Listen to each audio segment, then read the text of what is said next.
The sun was already high when he arrived in the small quiet town where faith echoed through every street.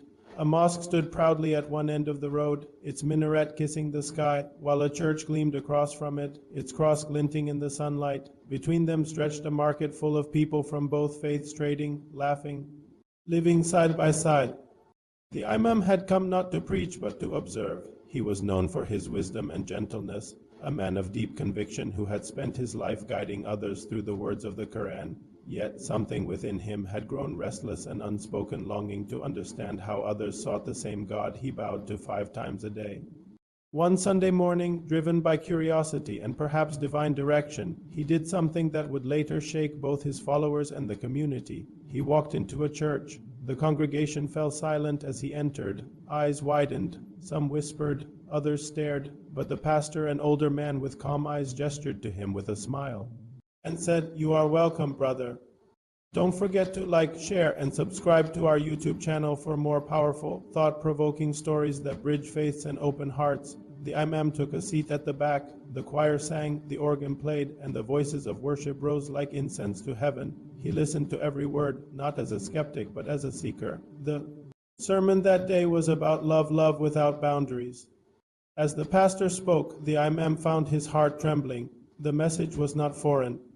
It echoed something familiar in the Quran: if you love Allah, follow me, and Allah will love you. He realized that beneath the robes, beyond the rituals, both faiths were yearning for the same divine truth. After the service, the pastor approached him.